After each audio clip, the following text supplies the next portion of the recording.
Bom, gente, boa tarde. A gente vai começar agora a sessão de vacinas e vai ser moderada por mim.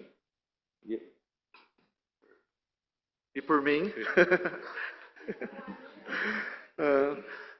Boa tarde a todos. Primeiramente, eu gostaria de agradecer o convite do Daniel e da Carol para moderar essa sessão. A gente vai começar convidando a professora Silvia Buscardin, e é um grande prazer apresentá-la. Ela é professora associada e livre docente do Departamento de Parasitologia do ICB-USP, onde atualmente também é chefe do Departamento de Parasitologia. A professora Silvia é formada em Ciências Biológicas, modalidade médica pela Unifesp, onde também realizou mestrado e doutorado em Microbiologia e Imunologia. Realizou o pós-doutorado no Laboratory of Molecular Immunology da Rockefeller University, em Nova York, e sua pesquisa integra imunologia, parasitologia e desenvolvimento de vacinas, com destaque para o direcionamento de antígenos para células dendríticas e para o desenvolvimento de anticorpos monoclonais contra doenças infecciosas e parasitárias, incluindo malária, dengue, zika e SARS-CoV-2. Então, gostaria de convidar a professora Silvia para apresentar sua palestra, que tem como título Generation of Human Monoclonal Antibodies Against the Circumsporous White Protein of Plasmodium vivax.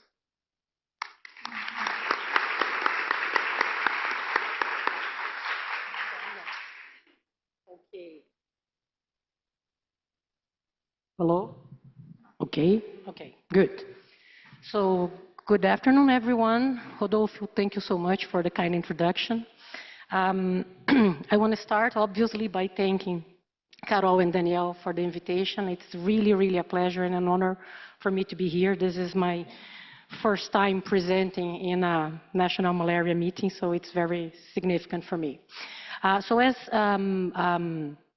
Rodolfo mentioned, I'm going to talk to you a little bit about a project that we have. It's still ongoing, and we have been working for the last few years on the generation of human monoclonal antibodies against the infectious forms of Plasmodium vivax.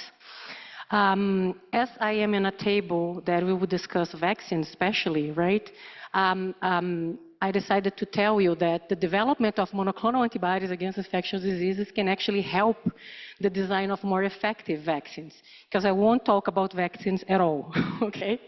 And why they do that? It's because by using monoclonal antibodies, you can identify protective targets. For example, you can identify the epitopes.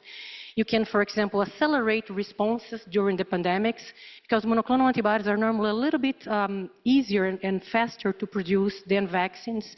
So, for example, you can start using them in the context of a pandemic in the beginning, right, to treat people, for example, that are highly susceptible and that need treatment very quickly, or that can evolve to more severe disease. They are very useful for the identification of variants and for the identification of evasion of the immune system. And that what happened, for example, for the COVID-19 pandemics, when the antibody that used to neutralize stopped the neutralizing, scientists figured out that probably the virus was already mutating. And also, they can be very helpful for immunogen design. So, for example, if you know your target, and if you know monoclonal antibodies that actually block that target and block the infection, for example, you can design antigens that can actually serve as vaccines later on. Okay, so I hope that I convinced you that monoclonal antibodies are good for vaccine development. Okay, so basically the main goal of this talk is going to, I'm going to tell you obviously about the development and characterization of human monoclonal antibodies against the Plasmodium vivax circumsporozoite protein. So as all of you know, circumsporozoite protein is the protein that is the major protein on the surface of the sporozoites that are the infective forms of Plasmodium. Que é da forma infecciosa do Plasmodium. Para fazer isso, nós basicamente temos um fluxo de trabalho que eu vou comentar com vocês bem rapidamente para saber como que nós fazemos, do início até a obtenção dos anticorpos monoclonais. Basicamente, nós temos que selecionar os doadores. Então, para esse projeto em particular, selecionamos pessoas que já tiveram infecções de malária, que já foram infectadas pelo Plasmodium vivax. Em seguida, nós obtemos o PBM6, as células mononucleares do sangue periférico dessas pessoas, e enriquecemos essas PBM6 com as células B. E para fazer a coloração dessas células B, nós usamos uma proteína, ou patógeno inteiro, se vocês preferirem, mas uma proteína como uma isca. Como vocês sabem, uma célula B que responde a um antígeno tem um receptor que pode reconhecer aquele antígeno. Então, se você tiver uma proteína e fizer a coloração e colocar em cima das células B, algumas vão reagir e vão ficar coloridas. E nós dividimos elas usando a citometria de fluxo, e cada uma das células B que nos interessam ou que são manchadas por essa proteína são colocadas em placas, e o que nós fazemos em seguida é basicamente obter o RNA dessas células B e ampliamos o PCR, as regiões variáveis da cadeia pesada e os dois tipos de cadeia kappa que são expressadas em mamíferos e em seres humanos, a cadeia leve, que são kappa e a lambda. Nós ampliamos isso, e toda vez que nós temos um match na ampliação da cadeia pesada e na ampliação de uma cadeia kappa ou de uma cadeia lambda, nós temos um match e nós enviamos essas sequências para sequenciamento e descobrimos quais são os genes variáveis que fazem parte desse receptor de célula B. E uma vez que a gente entende que elas podem ser produzidas, o que nós fazemos é clonar essa região variável dessa cadeia pesada em um plasma que codifica a região constante do IgG1. E nós fazemos a mesma coisa para as regiões variáveis das cadeias leves. Nós clonamos a região variável da cadeia kappa, juntamente com a concentração dessa cadeia kappa, e a região variável da cadeia lambda.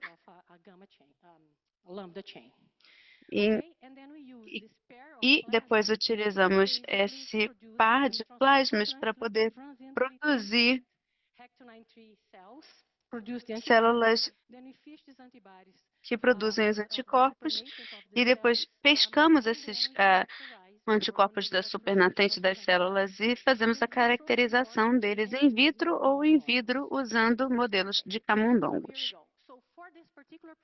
Para esse projeto em particular, nós precisávamos de uma isca. Essa isca basicamente foi a proteína CS quimera, que já foi introduzida na primeira conferência pela doutora Irene Soares, e é a que vai ser utilizada para a vacina de Plasmodium vivax, que eu acho que o doutor Ricardo vai falar para vocês na última palestra. Mas só para apresentar bem rapidamente, porque essa vai ser informação importante para o que eu vou falar mais tarde, essa proteína quimera, essa CSP, tem a repetição central das 3 formas alélicas do Plasmodium vivax. Então, tem repetições do BK310, 347 e PVivax-like. E Vivax-like.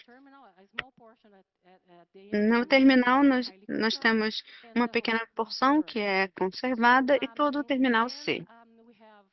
Então, uma vez que a gente obtém, e nós decidimos que vamos querer usar essa proteína quimera como isca, Maria Ângela entrou na jogada, que é uma candidata de pós-doutorado muito talentosa do meu laboratório, e assumiu o desafio para poder tentar produzir esses anticorpos. Ela basicamente pegou o sequenciamento dessa proteína, otimizou para expressar em XP para células 93 e produziu essa proteína infundida com uma tag AV que nos permitiria fazer a coloração dessas células B. Só para mostrar para vocês que essa proteína foi produzida com sucesso, e então tínhamos que passar para a segunda parte do trabalho, que foi basicamente selecionar indivíduos que já tinham tido malária. Para isso, nós usamos um coorte de 32 indivíduos infectados pelo Plasmodium vivax da cidade de Mâncio Lima, no Acre, e essa foi uma colaboração com o colega Dr. Marcelo Ferreira, do Departamento de Parasitologia. Marcelo e eu co-orientamos uma aluna que usou essa coorte e obteve amostras de PBM6 dessas pessoas. Marcelo foi essencial nessa parte do projeto. O que a Mariângela fez foi basicamente obter o plasma desses pacientes e rodar uma análise simples dessas curvas de titração e observando a área abaixo da curva. E desses 32 indivíduos, somente 3 indivíduos tiveram títulos de anticorpos bons o suficiente para a gente conseguir pescar as células B. Então, basicamente, nós selecionamos 7 doadores, 25, 29, 34, 36, 57 e 60. 6 doadores, na realidade. Então, Mariângela foi para Rockefeller University trabalhar no laboratório do Dr. Michel Nussensweib por 1 ano. Uma coisa que eu esqueci de dizer é que a Mariângela tem um pôster que ela está expondo com esses resultados. Ela deve saber mais disso do que eu. Então, se tiverem perguntas, podem visitar o pôster dela hoje. Então, ela foi passar 1 ano no laboratório do Michel e ela separou essas células específicas para a CSP desses 6 pacientes.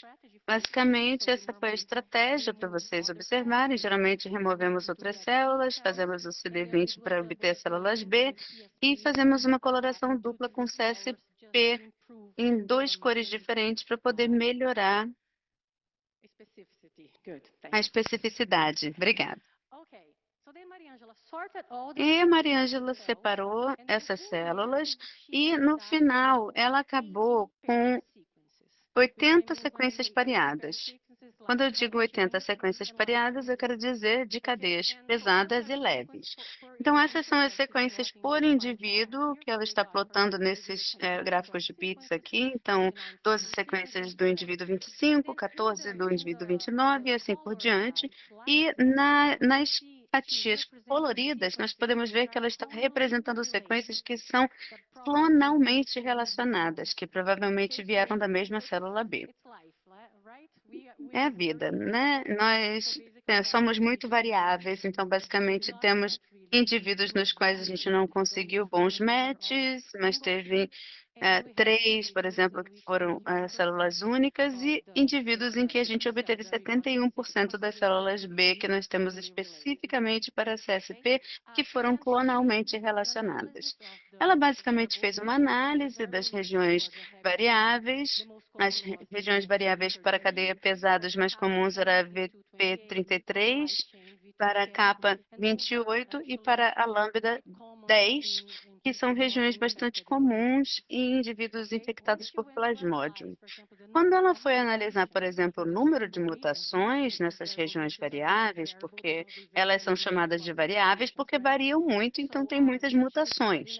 Ela conseguiu ver que, em média, eram mais ou menos 50 mutações na cadeia pesada, um pouco menos para a capa e a lambda, mas nenhum desses resultados era muito diferente do que ela tinha visto nos indivíduos infectados por Plasmodium falciparum e outros parasitas.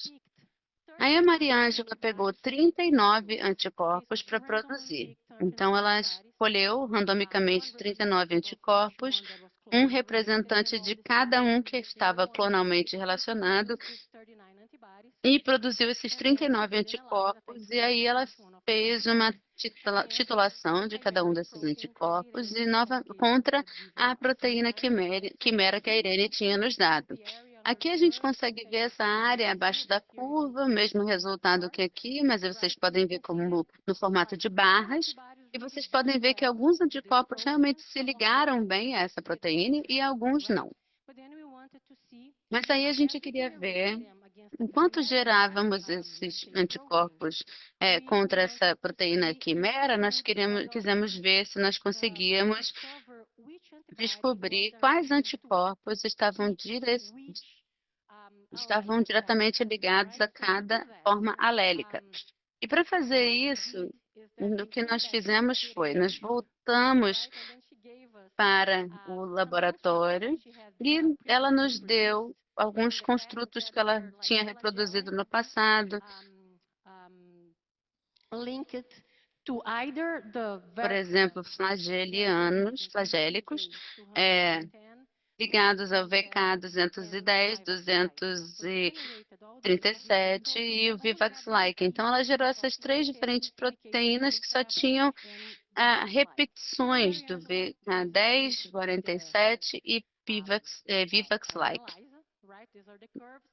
E aí nós analisamos, aqui temos as curvas e plotamos a área abaixo das curvas.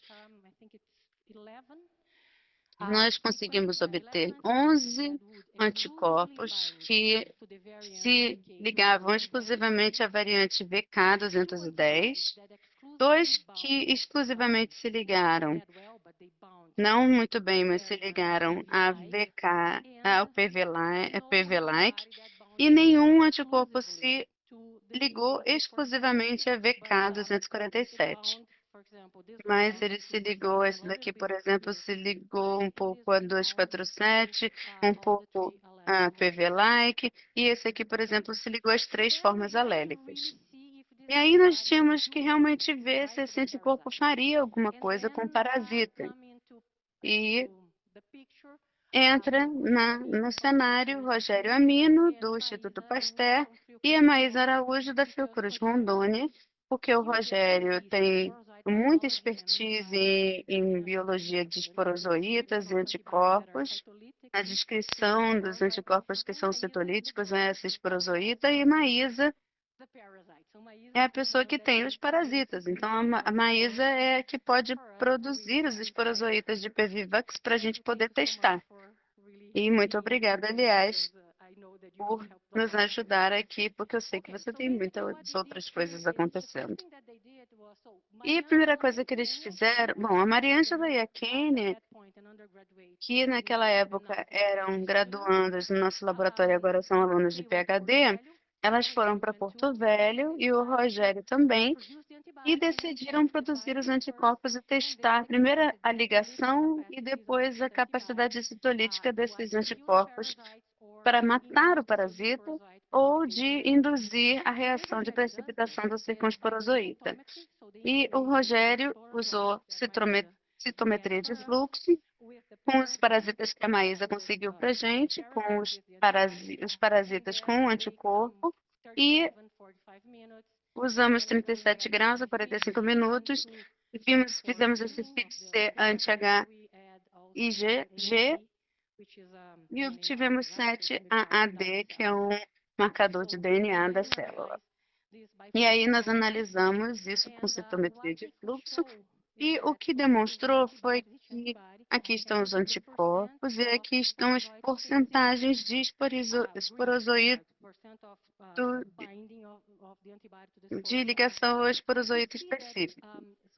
Nós conseguimos ver que aqui nós temos os anticorpos que não se ligaram, e alguns deles se ligaram muito bem e outros não se ligaram tão bem, mas estão acima desse controle negativo que é aqui embaixo. E se nós olharmos aqui a intensidade média da fluorescência, aqueles que estão em azul escuro aqui, eles variam em sua intensidade, então eles estão se ligando, mas alguns não estão se ligando super bem, mas estão ainda se ligando. Tivemos 16 que se ligaram e 7 que se ligaram parcialmente. E o que eles fizeram foi uma imunofluorescência para poder ver se esses anticorpos se ligariam aos esporozoítas vivos.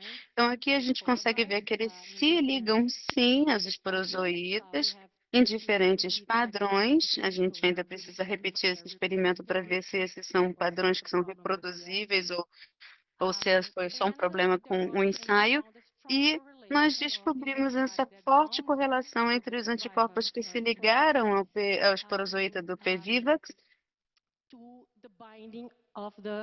e a ligação da VK210, da variante VK210. Então, basicamente, provavelmente o paciente estava infectado com essa forma alélica e os anticorpos se ligaram a ele.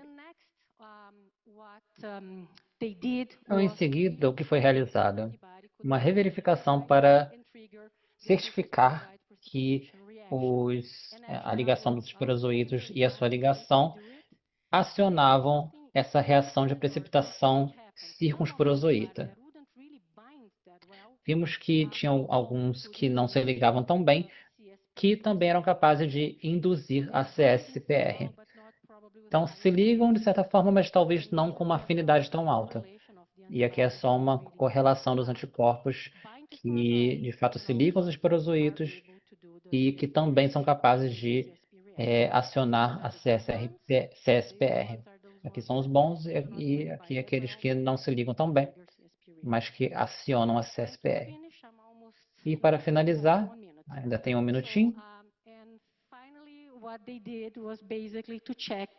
Em seguida, verificaram a morte, né, a citólise desse tipo de material. Vimos que na ligação, alguns deles não se ligavam tão bem. A porcentagem de fluorescência era pequena, mas conseguiam matar mais os esporozoítos do que aqueles que tinham uma porcentagem mais alta de fluorescência, que se ligavam melhor nos esporozoítos. E, claro, aqueles que não se ligavam também eram capazes de matar. Então, é muito interessante.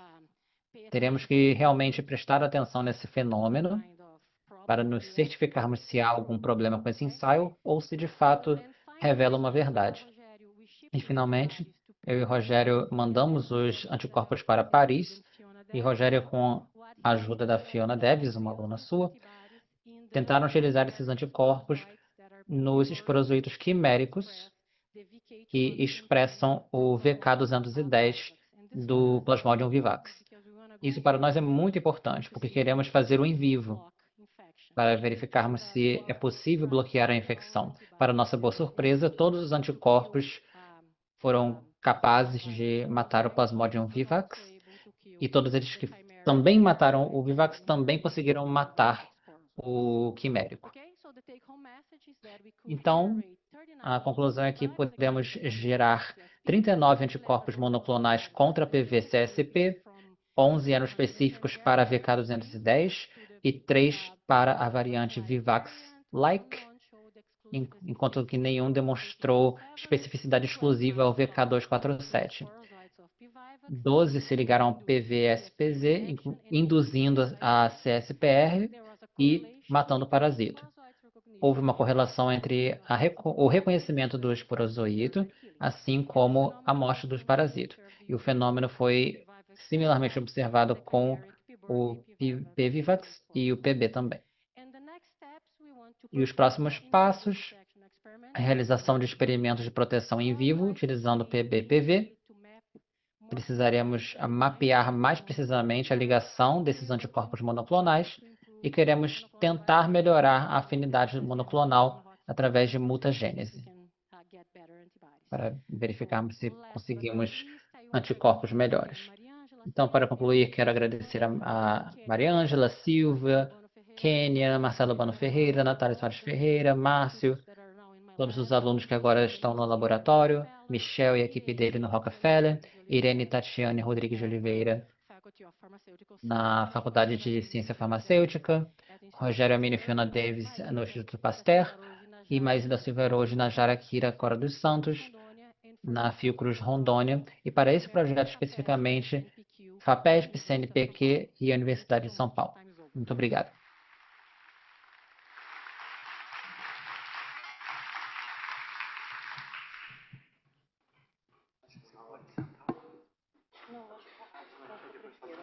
I would like to invite Dr. Agora eu Patrick gostaria de Duffy. convidar o Dr. Patrick Duffy. O Dr. Patrick é físico e pesquisador líder no Instituto Nacional de Alergia e Doenças Infecciosas, parte da NIH. Ele já serviu como chefe de laboratório de malária e imunologia e também como chefe da unidade de desenvolvimento de vacinas. E seu trabalho foca em vacinas inovadoras para malária, estratégias avaliações pré-clínicas de candidatos, ensaios clínicos e o desenvolvimento de ensaios entomológicos. O título da sua apresentação é Vacina para PVIVAX em teste. Muito obrigado.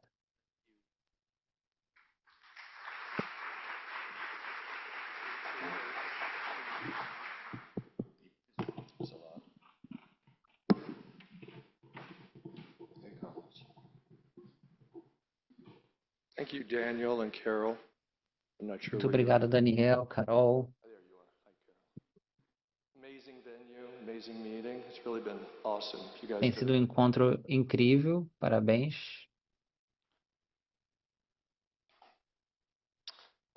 This is a story about Vivax, but I'm going to start Essa é uma with história sobre o Vivax, mas eu vou começar com o falciparum, porque dá o contexto e a racionalidade por trás do estudo. So this is a simplified Aqui é um ciclo de vida simplificado. what vaccines can do. And our flagship program is to make a vaccine that kills parasites inside the mosquito, Queremos matar as vacinas dentro do mosquito, malaria control, and eliminate matar o parasita, perdão, dentro do mosquito, que é útil para o controle da malária. infection vaccines. It's not our flagship program, and we're delighted to partner with other Nós groups. desenvolvemos vacinas e temos parcerias com diversos institutos que fazem vacinas para infecção. But we really enjoy working on whole sporozoites also, another form of anti-infection vaccine. You learn a lot. Também trabalhamos com vacinas de esporozoídos. But the idea here is to combine Mas a ideia aqui é basicamente combinar uma vacina que bloqueia a transmissão it with an anti-infection com vaccine. uma vacina anti-infecção, o outro gargalo. E ao fazer isso, interromper a transmissão da malária, nesse ponto crítico. Também temos programas, Vaccines, feasible, should work, hasn't worked yet. outro tipo de malária, PMV, And we're following the field in severe outro tipo de vacina para a malária, né, que é a PMV. So I mentioned TBV, transmission blocking vaccine, is our Então, a TBV, que é a bloqueadora, que é o nosso produto principal, program we prioritize. quando eu comecei na NIH, esse era o programa que estávamos priorizando, principalmente porque ninguém mais investia nesse desenvolvimento clínico. And I feel like that's what we've contributed to the field. E eu sinto que essa foi a maior contribuição para o nosso campo. Assay, this is one way that we can measure the serum activity. Aqui medimos a Generate with our seroatividade, we add sera to parasites in that feeding device. adicionamos o sérum e, através de um mecanismo de alimentação, Sera before vaccination to sera comparamos o sérum antes e depois da vacinação para vermos se reduzimos a quantidade de parasitas transmitidos para os mosquitos. standard membrane feeding assay. We do that at NIH. Aqui é We can use parasites directly. ensaio de alimentação de membrana padrão e ele é amplamente realizado na We NIH. dissect the mosquitoes, and those pink orbs are the oocysts. Dissecamos os mosquitos para podermos quantificar o nível de infecção. E essa quantificação é uma forma mais confiável para identificarmos a redução dessa transmissão.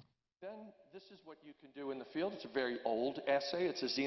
é um exame antigo, né, para identificarmos se estamos transmitindo.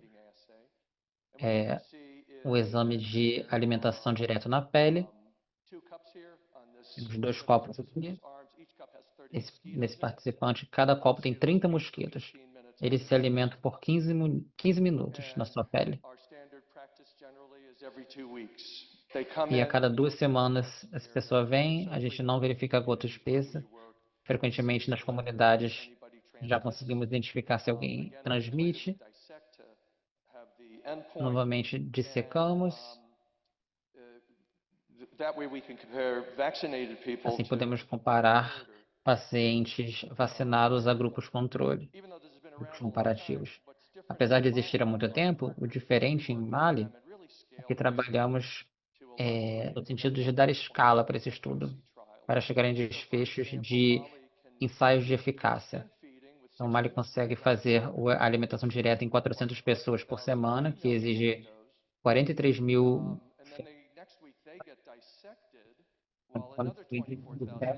enquanto que outros 24 mil estão se alimentando no campo. Então é uma operação realmente. É uma equipe bastante dedicada. Acabamos de publicar a nossa experiência ao longo de 15 anos com os nossos parceiros em Mali, mais de 38 mil desses exames. É bastante seguro, é bem tolerado. Utilizamos mosquitos comuns nessas áreas e a evidência de que quando você está frequentemente exposto ao mesmo mosquito, você desenvolve uma tolerância aos efeitos da picada do mosquito. Então, our lead candidate is PFS 230D1. PFS 230 is a large aqui eficácia em campo PFS 230D1. O nosso alvo é a gameta aqui.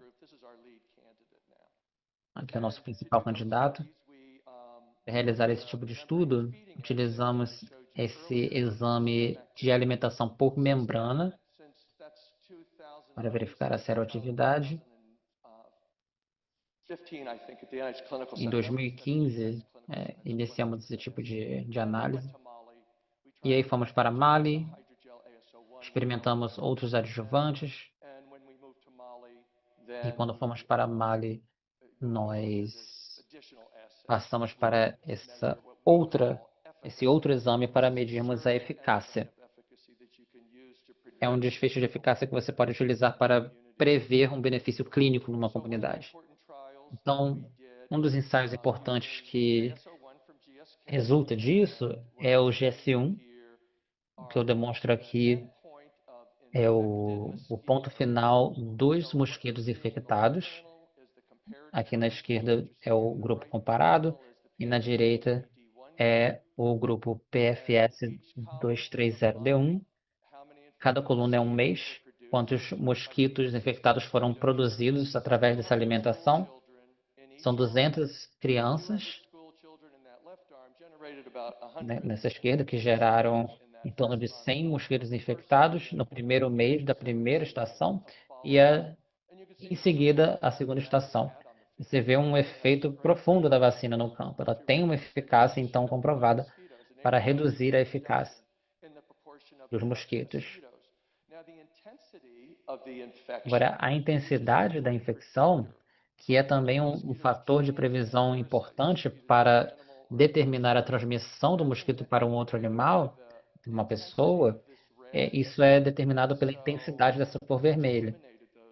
Praticamente eliminamos esses casos dos fortemente infectados, porque achamos que identificar também um efeito na redução total dos mosquitos. Então, agora, com esse programa, estamos chegando num campo para licenciar esse tipo de trabalho, combinando essa vacina com a R21, que é uma das vacinas de malária licenciadas que estão sendo aplicadas na África, fabricadas pela Índia. Então, temos uma parceria com eles, uma parceria entre nós, esse instituto, uma rede de centros na África.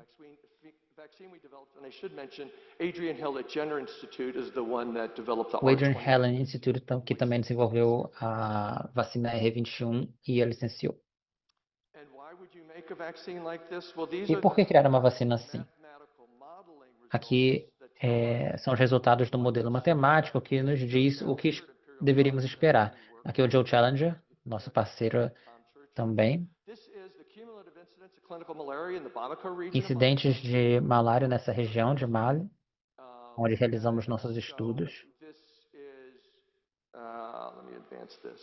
Deixa eu avançar aqui.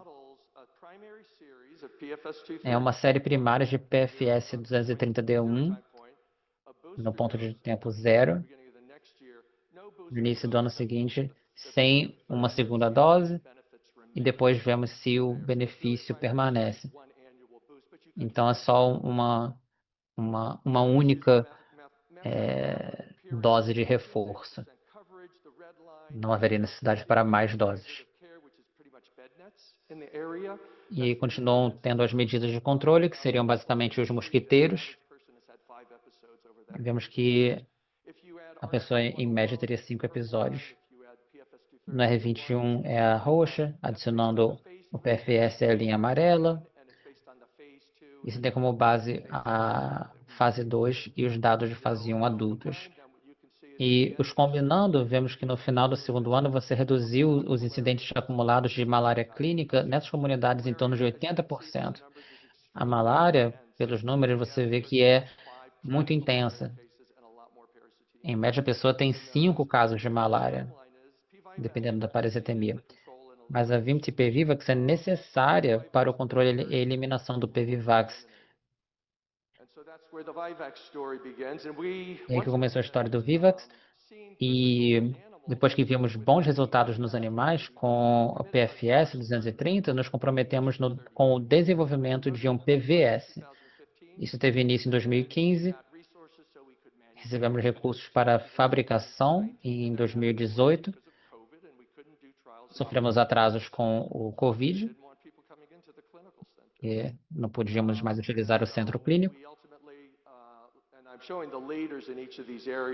Aqui estou mostrando os líderes de cada área. Então, Joe Goldberg liderou essa área. Fizemos uma escala de doses intercaladas. 5, 25 microgramas. 15 microgramas do adjuvante, que eram os anticorpos que identificamos nos primeiros ensaios do PVS 230D1. E o que podemos verificar é que a dose baixa do antígeno funcionou tão bem quanto as outras doses, o que é muito bom. Nos dá um espaço de operação quando combinando isso com parceiros.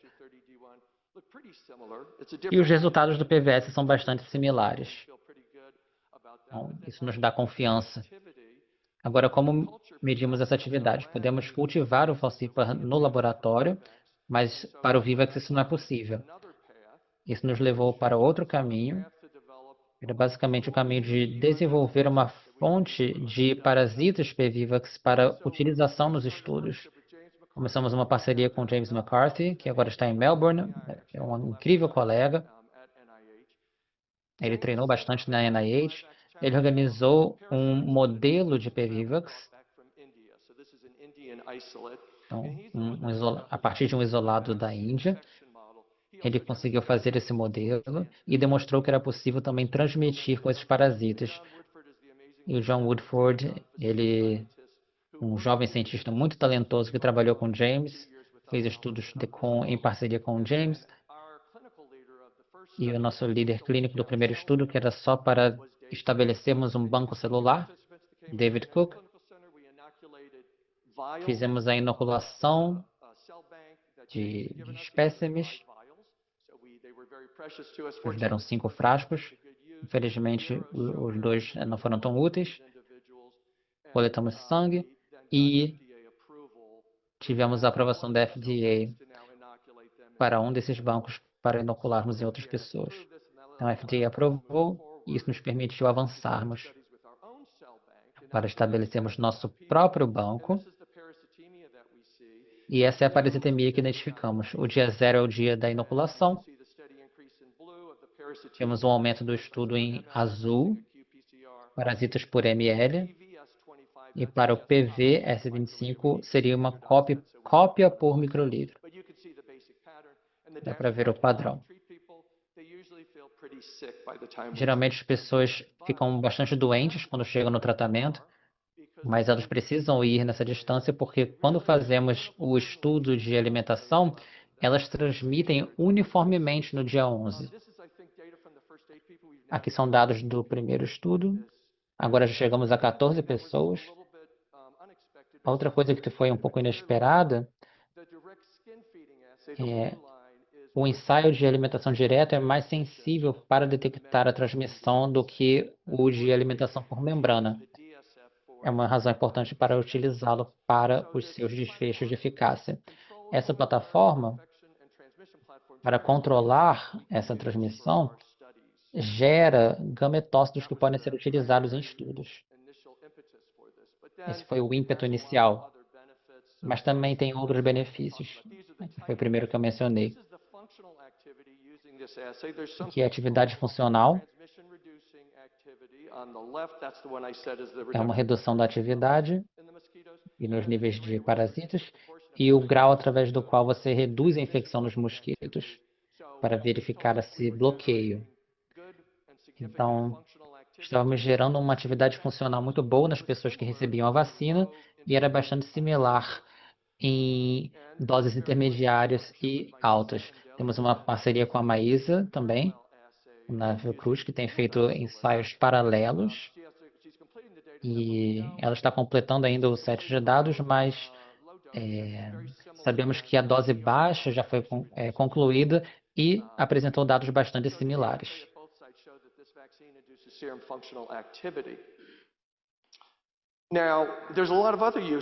Tem vários outros usos para isso.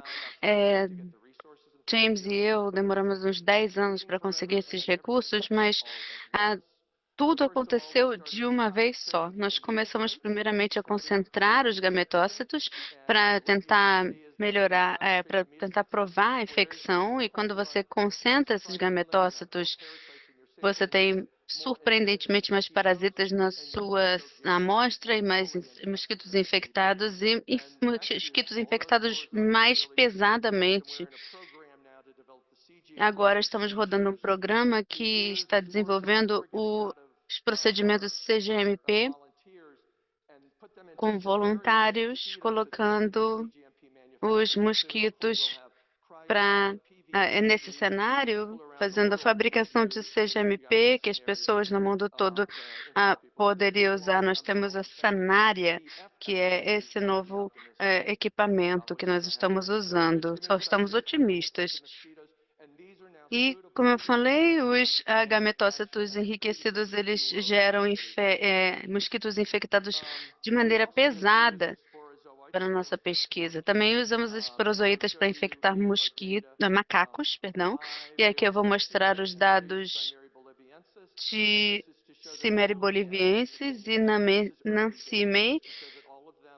Nancimai, para mostrar que todos eles tiveram uma fase pré-eritrocítica e depois começamos a fazer o PCR com a parasitemia detectável. Nós vemos uma parasitemia mais alta no aotes em vez do boliviensis, quando comparado ao boliviensis, e eles foram infectados uniformemente. Agora, com o outro modelo, nós conseguimos fazer outras coisas também. Precisamos de um parceiro CSP para a nossa vacina. Então, essa é uma maneira que a gente pode testar pré-clinicamente nossos diferentes candidatos. Se alguém tiver um CSP melhor, nós queremos trabalhar com esses parceiros, em vez de trabalhar sozinhos. Nós estamos avaliando também a recidiva da infecção. E o que vocês podem ver aqui é que 3 do Cimeri que nós infectamos, aqui estão as parasitemias, a dose de 10, 100 e 500. Nós acompanhamos os animais por um período de tempo, 2 perderam a parasitemia, nós não vimos a parasitemia subindo de novo depois do período de tempo, como nós esperávamos. 60 dias após a inoculação original, nós tratamos os animais com mefoclina. Depois de tratar, 2 meses depois com a mefoclina, nós vimos que todos os 3 animais tiveram parasitemia de novo. Foi bem breve, mas aconteceu mais ou menos no mesmo nível, então nós suspeitamos de recidivas, tratando esses animais depois com artesonato e depois sacrificamos esses animais. Nós estamos fazendo estudos em seres humanos também, submetemos um protocolo para fazer um teste de imagem em Brisbane e queremos repeti-las também, mas temos um macaco como correlatos histopatológicos que nós podemos utilizar para comparar os seres humanos e os macacos. Claro que precisamos usar isso para testar também a malária na gravidez. Então, nós temos um modelo de placenta que nós estamos usando, um modelo bastante plausível de placenta, de malária na placenta nos animais. E depois de parear esses animais e a fêmea engravidar, o que nós fizemos foi a infecção com P. falciparum. E com P. falciparum, é como nós vimos em mulheres grávidas. As fórmulas maduras se acumulam na placenta, infectam nesse estágio de anel no sangue periférico e, se ligando à placenta, nós conseguimos fazer o manejo dessa infecção, mas no sangue periférico ele fica um pouco mais difícil. E nós conseguimos induzir anticorpos neutralizantes que protegem as mulheres com o tempo. Os picos de títulos eram bem no início da infecção para todas as infecções nesse tipo de macaco. E fizemos um estudo com nossos parceiros na Europa, com a primeira geração das vacinas VAR2-CSA, para testar essa vacina para variantes específicas. E no nosso próximo ensaio, nós vamos reutilizar o mesmo grupo para dar uma dose booster, uma dose de reforço, e um novo grupo para vamos usar um novo grupo para essa nova vacina primária. E aí vamos conseguir fazer um teste de pele para mostrar se essa vacina ela previne uma nova infecção. Vamos infectá-los novamente e ver se eles estão transmitindo parasitas para os mosquitos. Como esse é um modelo bastante confiável,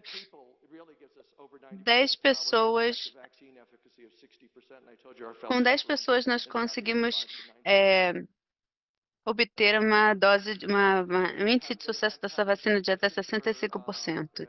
Nós estivemos tendo discussões com a Maísa e o Délio sobre como a gente segue em frente com essa plataforma para poder avaliar esse tipo diferente de vacina e para fazer um ensaio de campo. E eu devo mencionar que a R21 e a PFS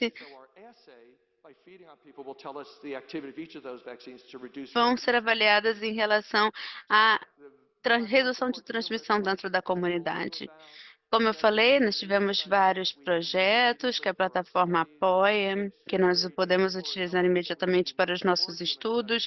Nós estamos gerando esporozoítas para fazer ensaios com humanos e com macacos, uma vez que o FDA aprová-los. E esse estudo com macacos vai nos dar uma boa oportunidade para fazer mais estudos sobre essa vacina e para os programas de eliminação de Bivax. Obrigado pela atenção de vocês.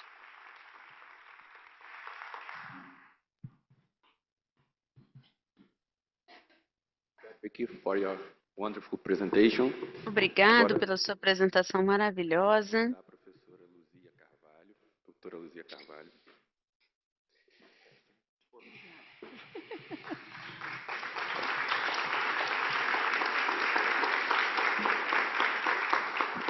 Mas eu nem apresentei ela, vocês já estão batendo palma?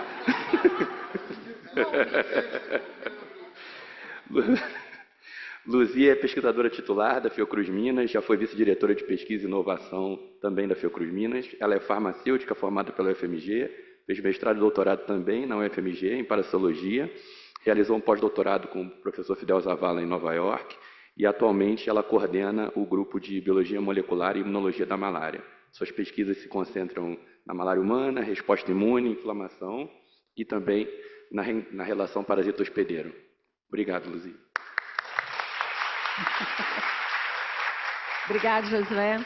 First of all, I'd like to thank the organizers, special Carol and Primeiro, eu Daniel. gostaria de agradecer os organizadores, especialmente Carol e Daniel. Foi maravilhoso conhecê-los. Eles são muito gentis e especiais, porque eles trazem muitos alunos aqui. Isso é muito importante no Brasil. E o Josué também ajudou a trazer os alunos. Então, obrigada, Josué, também. Eu vou falar. Fábio disse hoje que o Vivax, ele tem um jogo doente, um jogo interessante, mas eu diria que nós temos três problemas, o hardware e o o software e o peopleware. Mas vamos ver aqui se eu coloco para funcionar. Okay, I will talk here about this. Oops. Is a problem of the peopleware. É um problema de peopleware. Eu aqui não estou conseguindo usar aqui o passador. Eu vou falar sobre esse estudo de longo prazo de follow-up do Plasmodium vivax DBP2. Eu acho que a região 2 do DBP é a candidata mais persistente para vacina, apesar das nossas dificuldades de conseguir fazer a vacina funcionar nessa região. Mas isso é muito importante para o parasita. Eu acho que temos muitos alunos aqui hoje e eu gostaria de... Too slow for me. Okay, so DBP, why DBP is important? Por Because que o DBP é importante? Porque DBP, que a maior parte das cepas do Plasmodium vivax dependem da interação entre a região 2 do DBP e o receptor DUF na superfície do reticulócito jovem para invadir os eritrócitos. E isso explica por que Okay, this explain why in Africa we have porque na África nós temos low levels of Plasmodium vivax because temos baixos níveis de Plasmodium vivax, porque a maioria das pessoas é DARK negativo. Mas mais recentemente nós descobrimos que pessoas DARK negativo podem se infectar com DARK. Acho que para os alunos é muito importante saber que o Lou Miller descobriu esse receptor DARK 50 anos atrás. To get infection of Plasmodium virus, because you know that in the precursor. Nós sabemos que no precursor da medula óssea, o DARK ainda pode ser expressado. Então, nós temos algumas lacunas nesse entendimento. O que nós aprendemos nos últimos 20 anos sobre os anticorpos contra DBP? A vacina contra DBP é bloquear essa interação complexa entre o DBP e o receptor DARK. Nós aprendemos algo muito importante, que a resposta do anticorpo DBP induz esses anticorpos IgG que conseguem bloquear essa interação e em diferentes contextos endêmicos como Papua Nova Guiné, aqui no Brasil também. E é muito importante que os anticorpos contra DBP podem garantir algum grau de proteção contra o Plasmodium vivax. Isso foi demonstrado primeiro na Papua Nova Guiné e pelo Marcelo aqui no Brasil. E mais recentemente, ano passado, nós tivemos um aluno de pós-doutorado que estudou esse tipo de infecção de malária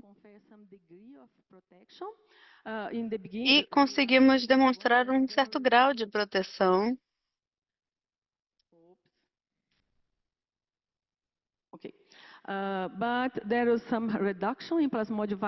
Mas houve uma redução na multiplicação do Plasmodium vivax e isso foi mediado por anticorpos. Mas como o Fábio falou, o vivax não é estúpido, não é burro. Ele tem esse jogo doentio e a notícia ruim é que muito poucas pessoas desenvolveram essa resposta de anticorpos que transcende a cepa adquirida.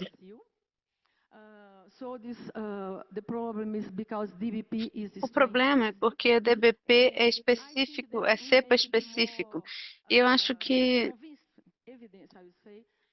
as evidências mais convincentes de que o DBP induz a resposta imune específica para cepas é que nós estudamos 9 pessoas durante um surto aqui fora da Amazônia. Foi um pescador que chegou nesse vilarejo e infectou os outros moradores com Plasmodium vivax. Então, essas eram pessoas sem infecção e nós tivemos um surto de cerca de 20 pessoas, todos foram tratados, mas tivemos a oportunidade de verificar a variante que causou esse surto. E foi um alelo único da DBP que estava associado com esse surto. expressado em sal 1. E nós podemos ver aqui que essa variante só se ligava ao sistema homólogo, não o heterólogo. Essas são pessoas infectadas pela primeira vez, então essas foram pessoas que não tinham resposta inibitória ou resposta imune. Então, o DBP é sim específico para a cepa e ponto final. E parte desse motivo é difícil, e parte dessa dificuldade é fazer uma vacina com um único alelo. Thais está aqui, ela fez parte desse estudo de variabilidade genética global do DBP2. O DBP é importante para o parasita, mas o parasita não é burro. Então, essa é a nossa proteína que induz essa resposta específica para a cepa. Mas temos uma boa notícia, porque tem muito poucas pessoas que desenvolveram essa imunidade que transcende essa cepa, é o que a gente chama de resistentes ou respondentes de elite. Tem pessoas com essa resposta imune transcendente, o que sugere que o DBP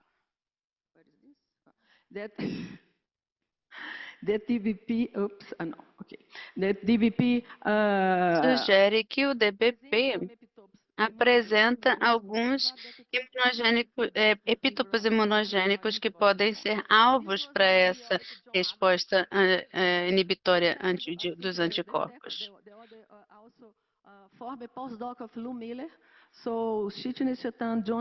Temos o John Adams, que foi um colega do Lou Miller, que foi aluno de pós-doutorado do Lou Miller, e ele fala sobre o antígeno sintético que foi colocado em prova de conceito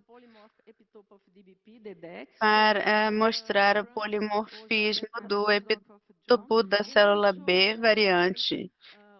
E John demonstrou que quando os camundongos são imunizados com o DEC-NU, eles fornecem uma resposta de anticorpos ampla. Quando verificamos aqui na Amazônia, pessoas que foram expostas por muito tempo ao Plasmodium vivax, elas não produziam anticorpos contra o DEC-NU2. E aí chegou a segunda geração, o DEC-NU2, que tinha muito mais mutações. A Camila era aluna de pós-doc no nosso laboratório, que produziu essa proteína, foi muito capciosa a produzir essa proteína. Ela participou do laboratório do John e contribuiu para essa criação do DEC-NU2. Ela está aqui, ela trabalha agora com o John Adams. Ela decidiu mudar para o falciparum depois da produção dessa proteína, agora ela trabalha com falciparum. E o que a Camila mostrou é que essas pessoas que têm altos anticorpos na Amazônia eram as pessoas que também tinham um alto título de anticorpos contra o DEC-NU2. Isso pode inibir a invasão do Plasmodium vivax. A Flora, trabalhando no meu laboratório, e o Francis, foram para Porto Velho trabalhar com o Délio e eles demonstraram em uma cultura de Plasmodium vivax in vitro de curto prazo que o DEC-NU2 pode inibir a invasão do Plasmodium vivax. Como a gente tem esse DEC-NU2, eu acho que foi o Snunu que falou que às vezes a gente tem inspiração, a gente precisa de inspiração e de dinheiro. Se vocês não tiverem dinheiro para visitar a Amazônia, então vamos visitar um sítio que tenha um surto para verificar essas pessoas que têm os anticorpos. 10 anos depois, nós avaliamos novamente se essas pessoas que tinham anticorpo tinham células memória de células B. E nesse caso, elas não tinham sintomas e passaram por esse teste de gota espessa. Aqui, mais um problema de peopleware.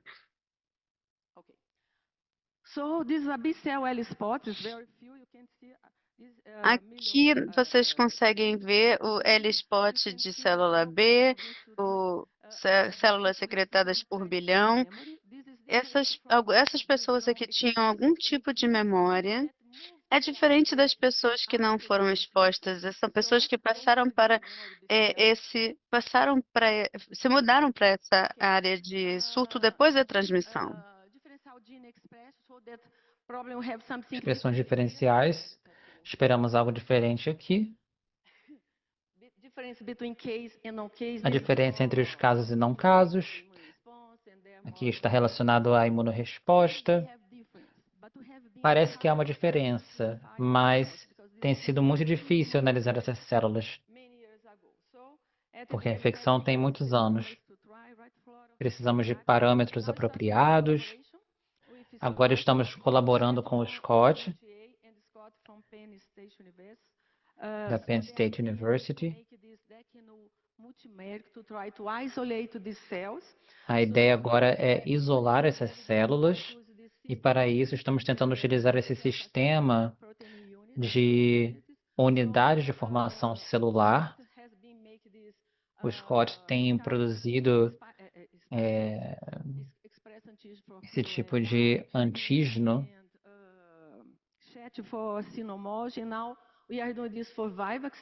Estamos fazendo isso para o Vivax. Produzir isso não só para o DECNO 2.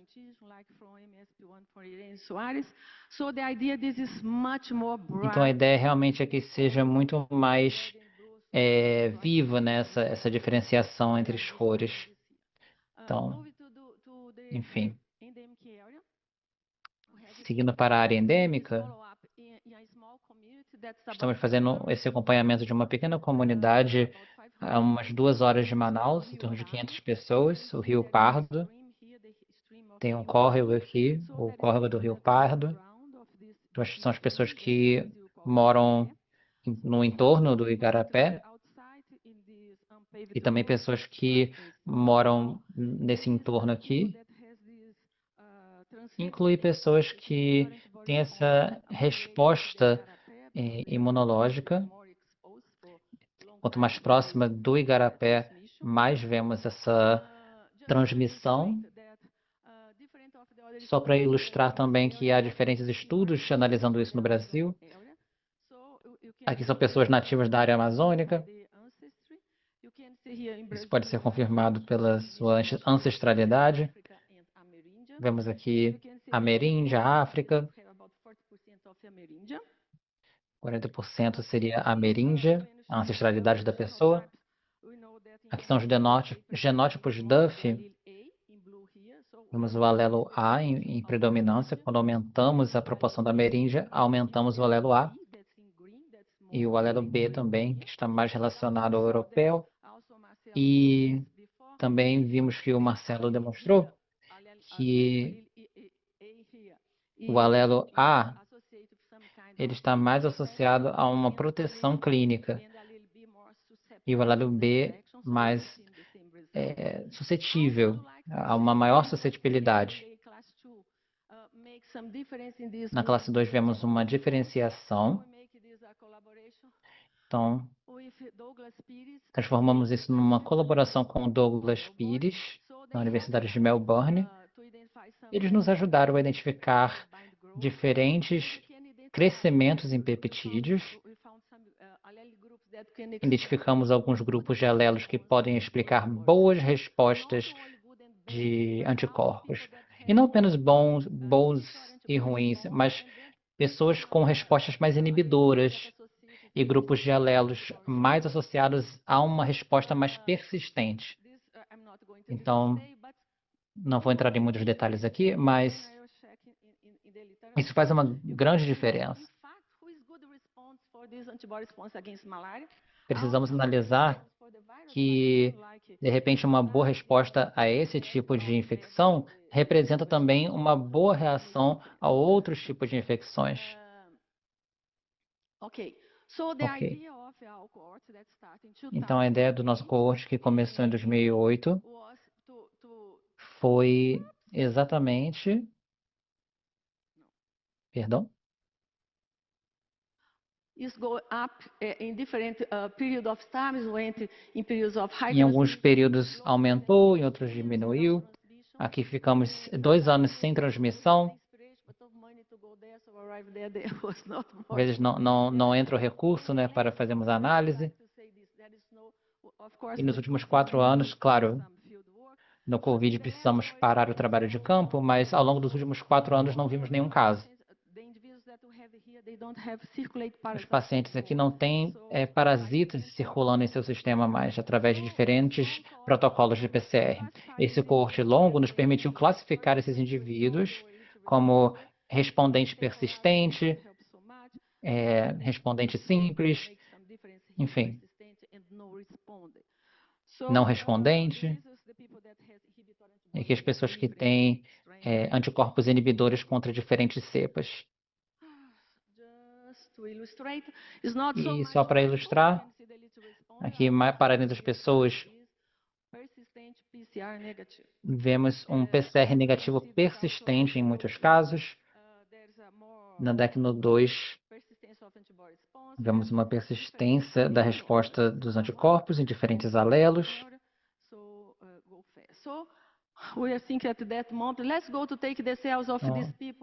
Vamos pegar as células dessas pessoas, estimular o PBMC com década 2 e o DBP e verificar o que produzem. E espero convencê-los de que a resposta persistente é bastante diferente da não responsiva. Então, aumentamos diversas vias aqui. Foi bastante interessante. Por exemplo, a resposta pró-inflamatória, excitocina como gama-interferon, e o alelo 6 e TNF10, que estão mais associados à imunopatologia. Estes aumentaram aqui, diminuíram ali. E foi muito interessante.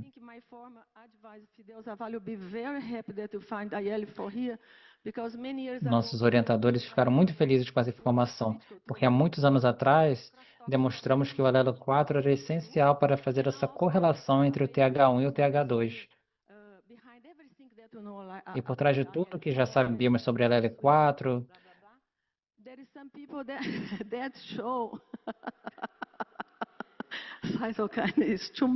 algumas pessoas mostram que eu sou parasitologia. Eu sou parasitóloga, perdão. Enfim.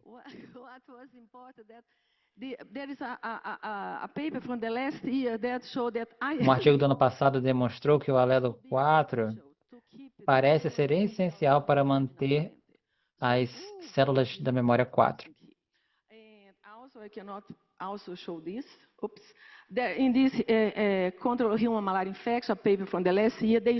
Aqui nesse artigo do ano passado demonstraram uma associação com um previsor interessante, era o alelo 4.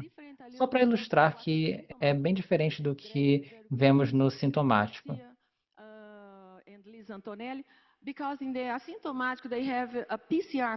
Porque no assintomático o PCR é positivo. Vimos diversas diferenças aqui, mas não no alelo 4, por exemplo. Não tem anticorpos. E aí outra questão que, bem, de repente essas pessoas não têm anticorpos, esses grandes anticorpos contra DBP. Então vamos verificar o que eles têm contra o plasmódio.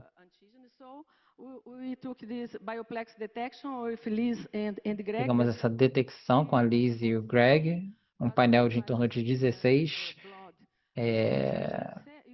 formas de sangue do Plasmodium vivax e vimos muitos anticorpos. Então, a malária acaba se tornando uma proteção associativa. Aqui é um pôster.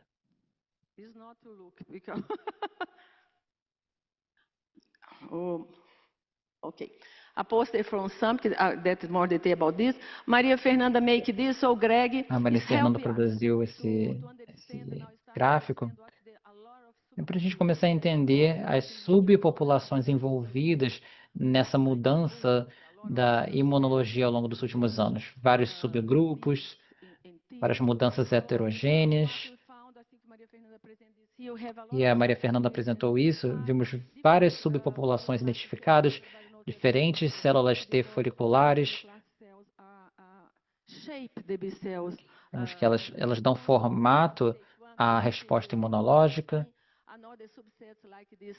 Outros subgrupos, como essa célula T, que deveria ser folicular, a CSC5, e também as expressões das células B. Há artigos que defendem o fato de que essas células são importantes para a manutenção da memória.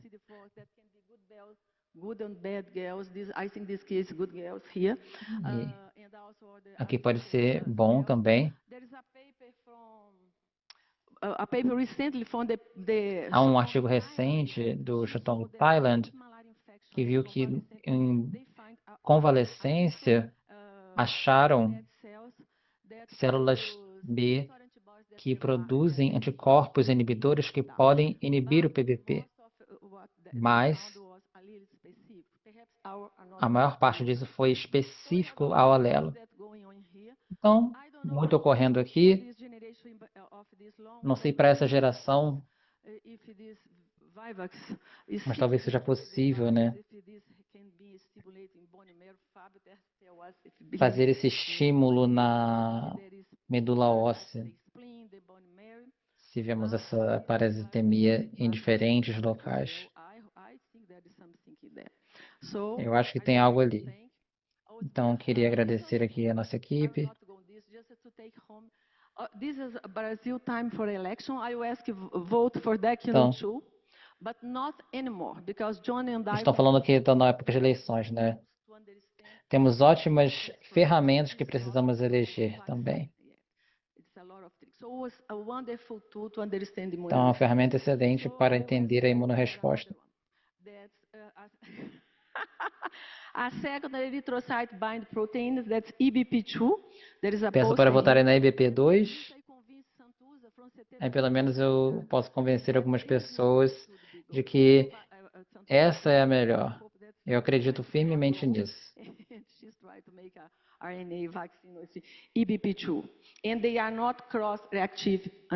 E não são anticorpos ativos através dessa forma. Assim que é muito difícil compreender essas células B e específicas a certos alelos, mas é o trabalho que tomamos para nós.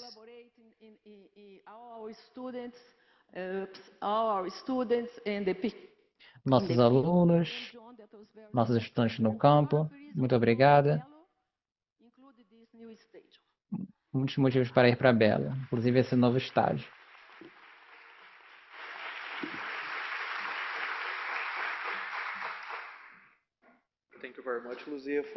Muito obrigado, Luzia, pela sua excelente fala. Chamar aqui, com grande satisfação, o professor Dr. Ricardo Gazinelli, professor titular da Universidade Federal de Minas Gerais, pesquisador titular da Fiocruz Minas. O professor Ricardo é graduado em Medicina Veterinária pela UFMG, onde também realizou doutorado em Bioquímica e Imunologia e fez pós-doutorado no NIH nos Estados Unidos. Sua trajetória é marcada por contribuições fundamentais para a imunologia das doenças parasitárias e para o desenvolvimento de vacinas contra doenças negligenciadas, incluindo leishmaniose, doença de Chagas e malária. É coordenador do INCT de vacinas e cofundador do CT Vacinas, UFMG Fiocruz. Por favor, professor Ricardo.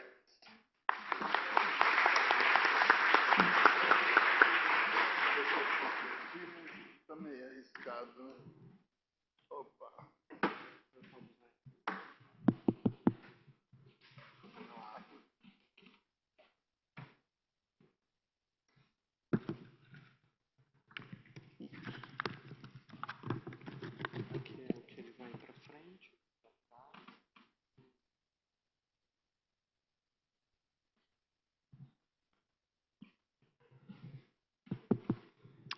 Boa tarde a todos. não sei se eu falo em português ou inglês, mas vou tentar meu inglês macarrônico aqui. Good afternoon. Boa tarde. Em primeiro lugar, queria agradecer a Carol e ao Daniel. Tem sido uma reunião incrível. Parabéns. Tem sido fantástico. Desde o início. Todo o programa tem sido muito proveitoso. E muito obrigado pela apresentação, Rodolfo.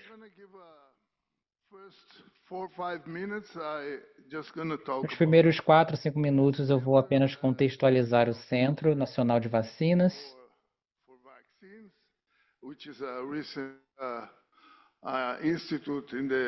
um instituto relativamente recente na Universidade Federal de Minas Gerais. Falarei um pouquinho sobre como chegamos lá.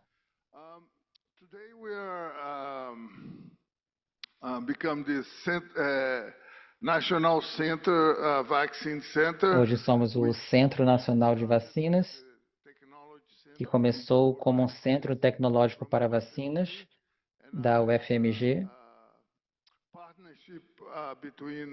E através dessa parceria entre a UFMG e o Parque Tecnológico de Belo Horizonte, também com a Fiocruz Minas, e também recentemente nos tornamos um centro para vacinas de RNA do Ministério da Saúde, e também apoiado pelo Ministério da Tecnologia. Eles são nossos principais financiadores. Que é o nosso prédio, ainda está em construção. Esperamos que ano que vem eu possa mostrar o centro já pronto.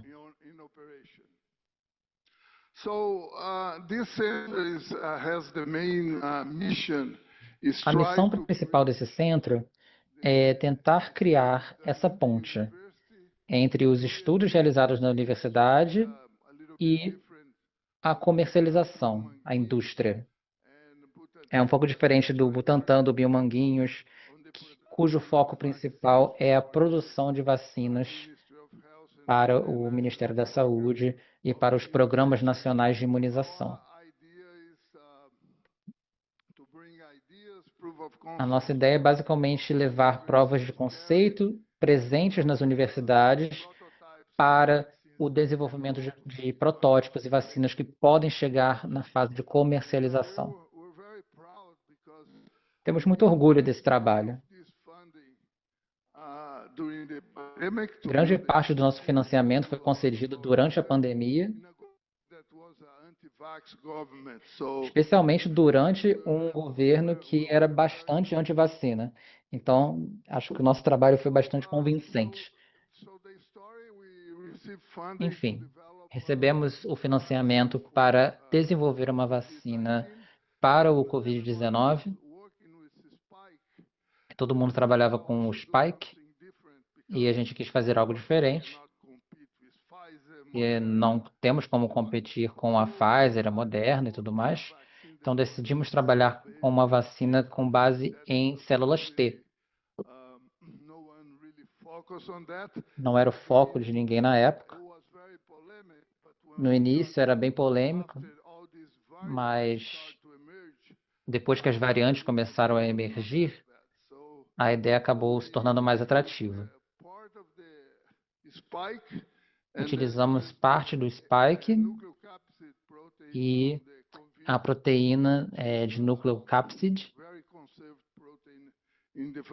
uma proteína bem conservada em diversas variantes. E as pessoas se perguntaram, né, por que continuar desenvolvendo vacinas para o Covid-19? Claro, a emergência contínua das variantes SARS-2.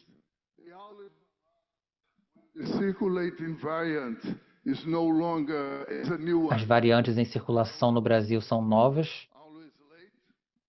Então, sempre tem essa questão do atraso. Tem a questão do imunoimprint.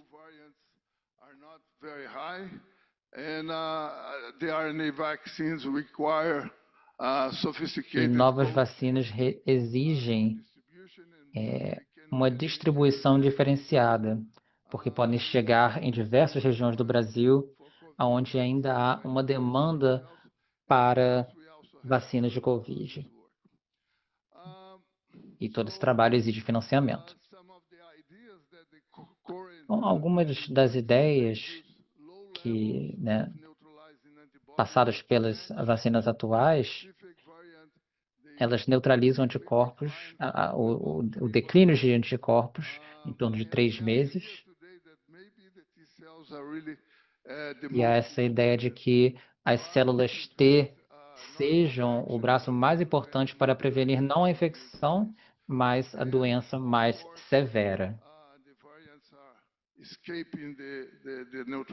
É claro que as variantes estão escapando, os anticorpos neutralizadores. Eu acho que as células T são bastante úteis. Acho que eu preciso ir um pouco mais rápido. I like to show which is that's a preliminary result Esses that são we alguns resultados preliminares que nós obtivemos em um ensaio clínico fase 2 da vacina. Não houve pacientes o suficiente, mas nós conseguimos uma proteção mais alta. O P não foi estatisticamente significativo, mas nós usamos esse resultado para poder convencer a Anvisa que nós deveríamos passar para a fase 3. E aqui nós temos os casos cumulativos do Covid nos indivíduos imunizados com a nossa vacina versus a vacina da Pfizer. E aqui estão todas as variantes que foram avaliadas. Uma coisa importante desse programa é que nós aprendemos o roteiro para o desenvolvimento das vacinas do zero, desde sua concepção, passando pela aprovação pela Anvisa, que é o nosso FDA, e aqui temos uma foto do primeiro voluntário sendo vacinado com a nossa vacina de Covid-19.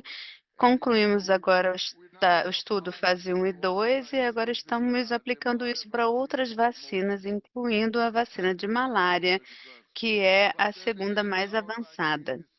No final da nossa rota de vacina, nós temos o modelo animal, temos a avaliação da logística de distribuição, que ela é mais fácil porque ela fica estável por 24 meses a 4 graus, e ela é totalmente desenvolvida aqui no Brasil.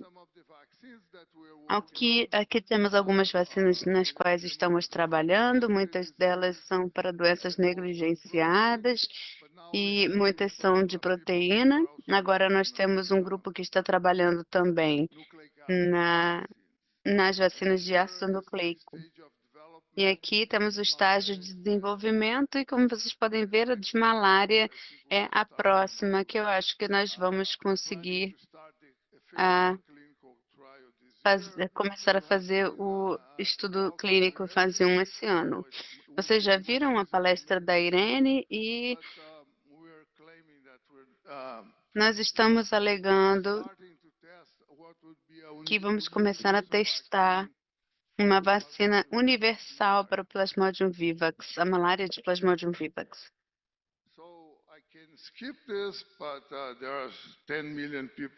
Eu posso pular isso daqui. Vocês já sabem que tem 10 milhões de pessoas aproximadamente infectadas com Plasmodium vivax por ano, que não temos uma vacina.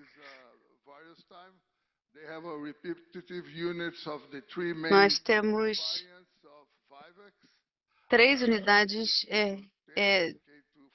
o domínio repetido, 3 domínios repetidos do design da proteína, VK210, VK247 e a Vivax-like. São essas vacinas para essa infecção. Essa vacina foi produzida com boa qualidade de fabricação, no geral. Esse daqui é um polipeptídeo de 25K no gel. Vocês conseguem visualizar bem. Nós temos aqui um fragmento com um pouco menos de aminoácido, mas em todas as preparações elas foram mantidas idênticas, o que é muito importante para a aprovação pela Anvisa. São produzidas num becker. Acho que nós temos 3 gramas por litro de produção.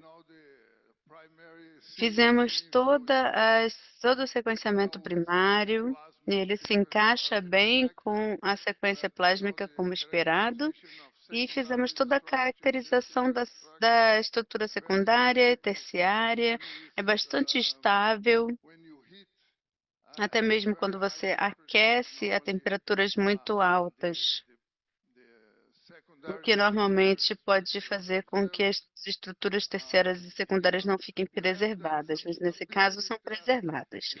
Fizemos alguns testes de estabilidade.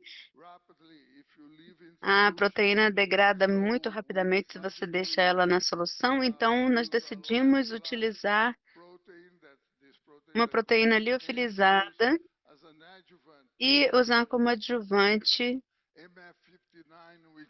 o MF59, que é um adjuvante baseado em esqualina. Para fazer nosso teste, nós usamos a vacina 25 microgramas por dose, 50 microgramas por dose e 100 microgramas por dose. Aqui nós temos os testes em camundongos, seguindo o protocolo.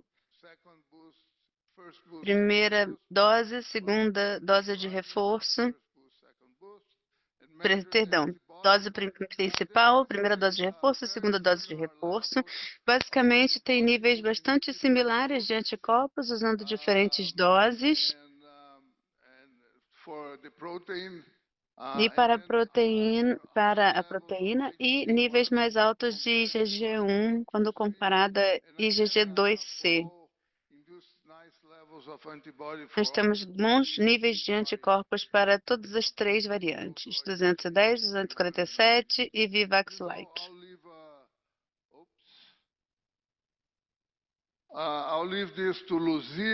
Eu vou deixar essa parte para a Luzia explicar para a gente.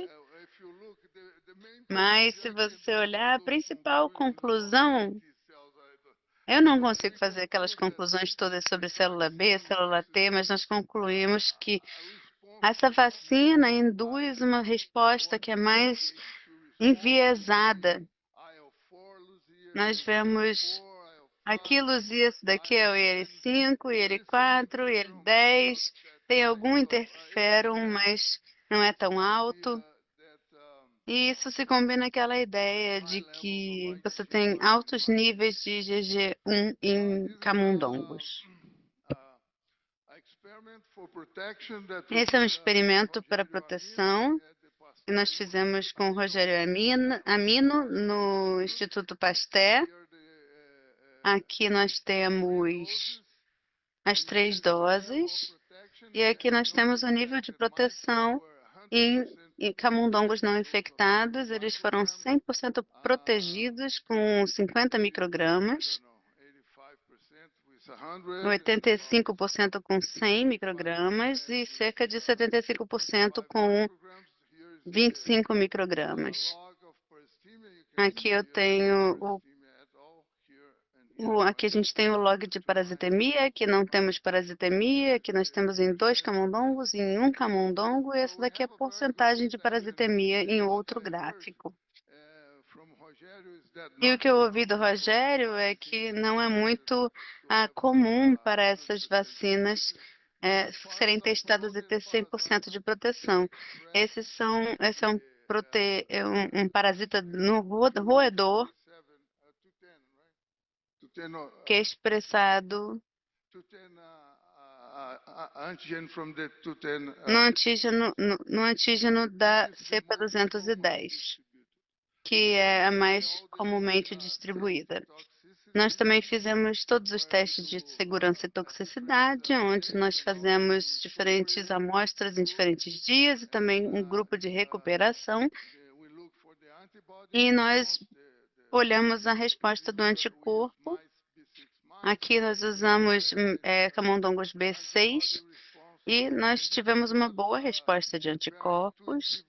E esse gráfico não é muito intuitivo, mas é um PCA. Eu não espero que vocês entendam esse gráfico, mas o que ele fala para vocês é que não houve muita variação dos diferentes parâmetros hematológicos, bioquímicos, coagulação e peso dos órgãos, se você comparar as diferentes doses, 2 horas após cada dose e também no período de recuperação. Então, em conclusão, a vacina foi segura em camundongos, não tóxica e segura. Fizemos o mesmo experimento com primatas, com rezos, e, novamente, a vacina foi imunogênica e induziu o IgG e IgG1. Olhamos só o IgG. E em cada uma das variantes, nós podemos ver VK210, PVVax-like e VK247, todos são imunogênicas. Então, se imunizamos com essa proteína quimera, nós obtemos uma resposta para cada uma das variantes. Então, aqui diz que a vacina ela funciona para todas essas cepas. E também o mesmo tipo de gráfico mostrando que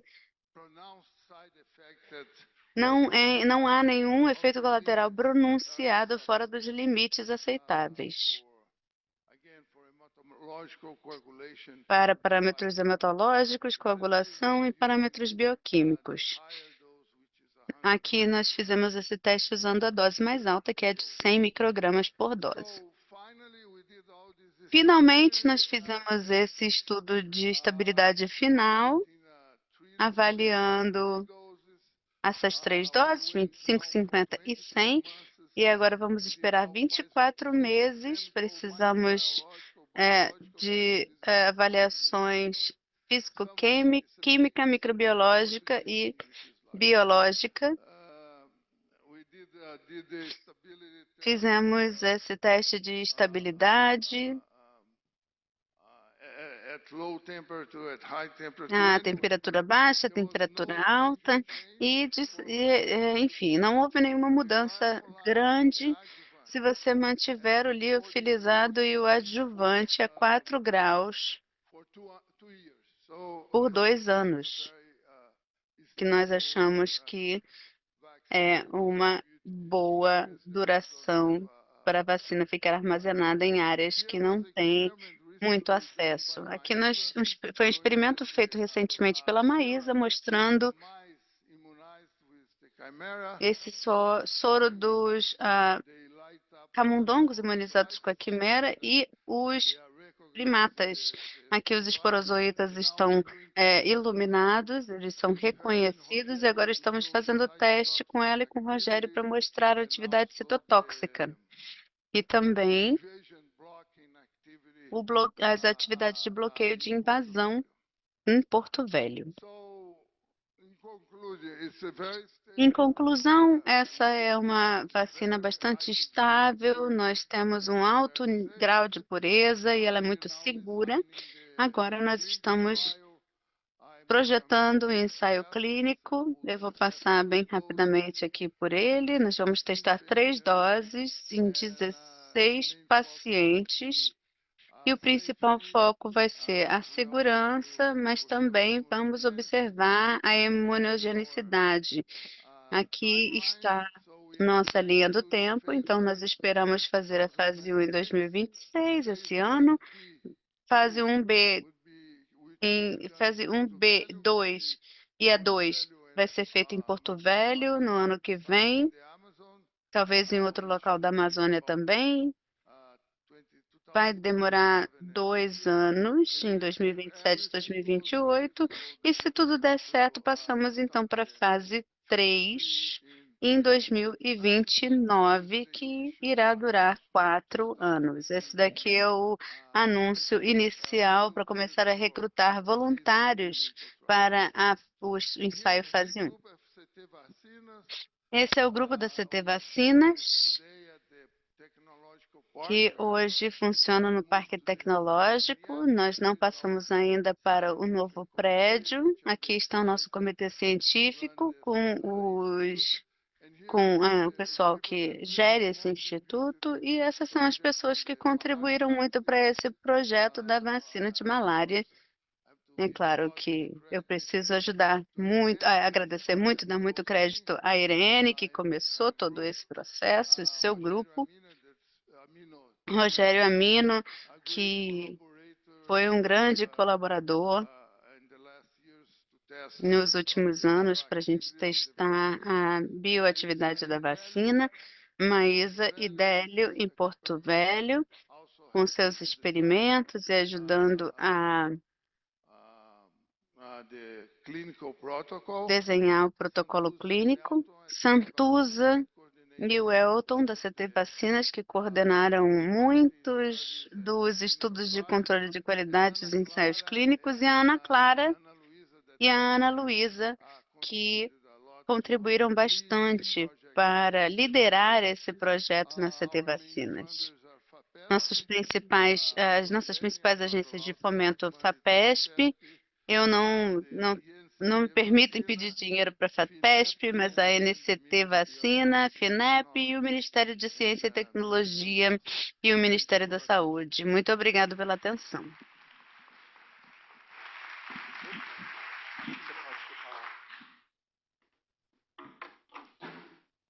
Thank you very much, Ricardo. Muito obrigado, Ricardo. Agora vamos abrir para perguntas em português, inglês ou em portunhol.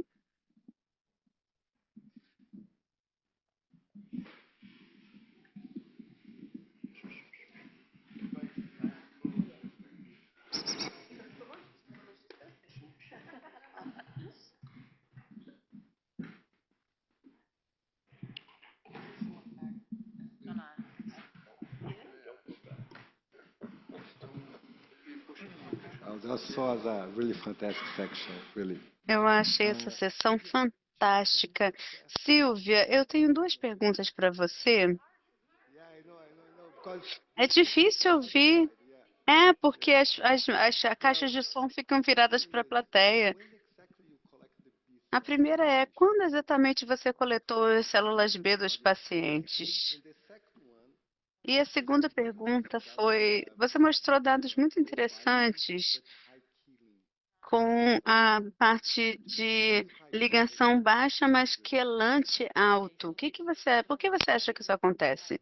A primeira pergunta foi quando nós coletamos as amostras. Para essa coorte específica que esteve disponível para nós coletamos amostras quando as pessoas estavam doentes e 20 dias depois do tratamento. 28 dias, na verdade, depois do tratamento. E fizemos um pool dessas 2 fontes de células e testamos. Nós escrevemos um outro protocolo com a Maísa porque a gente vai testar de novo em pessoas que tiveram, de fato, malária. Que tivemos 100% de certeza que elas tiveram malária, então a gente vai para os arquivos da CIVEP e queremos obter pessoas que tiveram diferentes eventos da malária, mas no momento da coleta, estavam livres da doença. Essa é a segunda rodada. Uma coisa que nós sabemos, Fábio, é que houve repetições de CSP que não foram muito bem organizadas. É por isso que, por exemplo, a gente não tem uma estrutura cristalizada da ligação do anticorpo, porque eles se movimentam. Então, o que eu acho que acontece é que esses anticorpos que não se ligam bem, provavelmente estão se ligando em outras áreas dessa repetição, que pode interferir com as interações.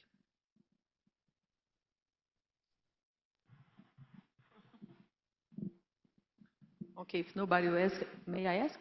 Eu tenho uma pergunta, se ninguém tiver. Sim, por favor. Silvia, parabéns pelo trabalho, um trabalho bem extenso com os monoclonais. Vocês produziram isso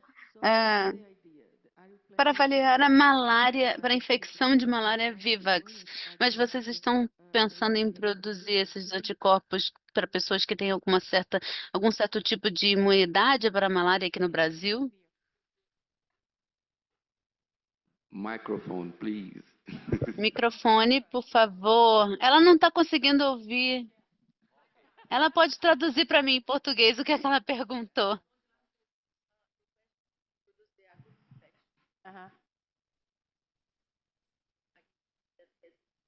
Yeah, so that's exactly the second part. So, for CS, I think, for example, every time Para the person CS, is in então, por exemplo, toda vez que a pessoa entra na zona aguda, acho que não tem CS circulando tanto. Os parasitas, né, eles vão da pele para o fígado muito rapidamente. Então, eu acredito que essas pessoas que estão de fato infectadas nesse momento, a resposta deles é muito mais às infecções que eles já estavam ali anteriormente. E é isso que o Michele sempre fala. Pega alguém que teve muitas infecções e aí, talvez essa pessoa tenha células B melhores, talvez mais mutadas, enfim, com uma afinidade melhor. Levou um tempo para podermos organizar todos os protocolos para isso, mas estamos avançando. Estamos chegando lá. First of all, congratulations Em primeiro lugar, parabéns a todos os quatro. Foram excelentes apresentações. My question is for Silvia. A minha pergunta é para a Silvia, novamente. I was interested because there's a lot of Interessante porque há muitas novas ideias sobre como produzir anticorpos para a imunização passiva. Do you think you can actually produce antibodies with the Você sente que é possível produzir anticorpos com o IgG3 more cytotoxic and maybe para que sejam mais citotóxicos ou for the sporozoite? para que possam induzir uma citotoxicidade mais acentuada? E você mencionou que fará um experimento em vivo também. Você sente que os anticorpos humanos talvez sejam um problema, que seria melhor utilizar camundongos? Então, a primeira pergunta, que era sobre o IDG3. É uma plataforma que você pode, basicamente, adicionar qualquer corrente pesada para a sua variável. Então, muito rapidamente, muito facilmente, você pode trocar as concentrações. Então, sem problema. Então, esse experimento, por exemplo, eu gerei alguns anticorpos contra dengue e zika. E para esses anticorpos, selecionamos células B de memória e fizemos a coloração para IDG na superfície. Nesse experimento não fizemos isso porque queríamos todas as células B especificadas para aquele contexto, para ver o IgA, IgG, IgM, eu acho que o IgG também, né? O IgA, IgM. Então, poderíamos, bem, se você fizer a triagem só para o bait, você pode retornar e encontrar qual seria a subclasse do seu anticorpo.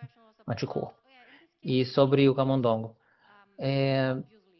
Claro, é um anticorpo humano e o camundongo vai responder à parte humana desse anticorpo.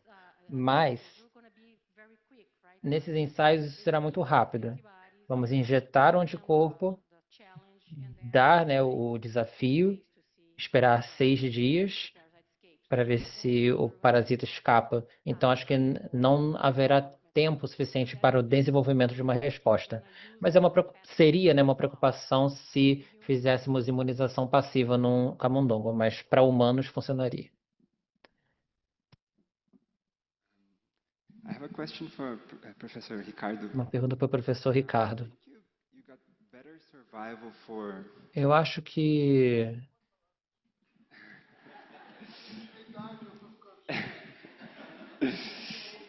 You get better survival rate for the A gente viu intermediate. uma taxa de sobrevivência melhor para a concentração intermediária.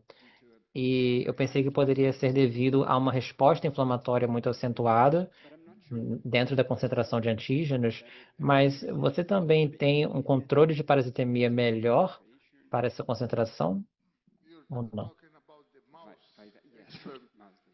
No camundongo, né? Sim. Bem, esse experimento foi realizado uma vez. Temos uma dose de 50 microgramas, sem parasitemia. Para de 100, temos em torno de 85. Então, pode ser verdade, sim. Pode ser possível, mas pode ser que no segundo experimento possamos ver algo diferente. Essa que é a questão. Só fizemos 2 experimentos. Em diferentes doses, identificamos bons níveis de proteção. O Rogério vai poder dar mais detalhes, que ele tem muita experiência com isso. Então, podemos concluir que a vacina induz um bom nível de proteção dentro desse modelo.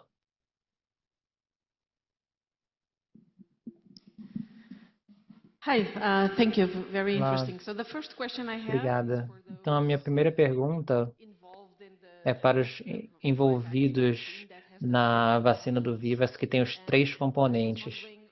E eu estava pensando, qual foi a ordem desses 3 diferentes componentes? E se faz uma diferença, né? Se você colocar o Vivax antes dos outros, se algo muda, como que isso foi decidido? E a segunda pergunta é para o Patrick especificamente. Eu achei que o PFS 230 era muito variável. Então essa é a minha dúvida. Você sabe se a vacina é mais eficaz contra uma determinada parte do ciclo de transmissão ou não? Nesse sentido. A primeira pergunta.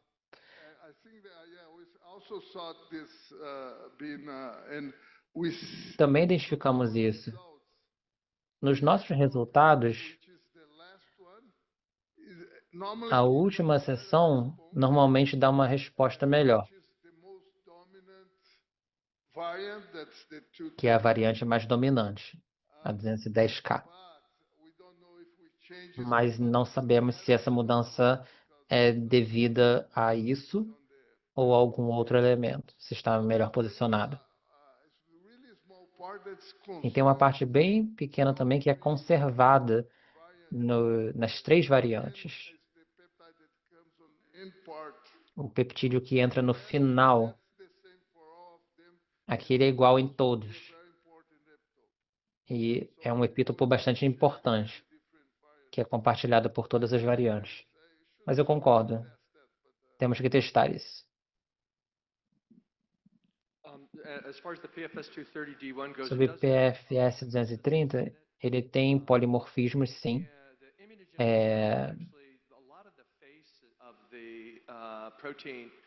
Grande parte da face da proteína é um alvo para anticorpos, então tem epítopos múltiplos. Tive uma oclusão através do domínio 2. Então nenhum desses anticorpos funciona, mas na parte exposta tem pelo menos 5 epítopos funcionais que já identificamos. Tem um colega na MLIV que utiliza os anticorpos que nós produzimos para definir esses epítopos, e isso demonstrou que apenas um deles era influenciado por polimorfismo. Então isso é algo que precisamos rastrear. Há polimorfismos, mas com todas as sequências que conhecemos, só encontramos um que tinha um impacto, entre outros 5 funcionais. Muito obrigado a todos e todas. Vamos seguir para a próxima sessão.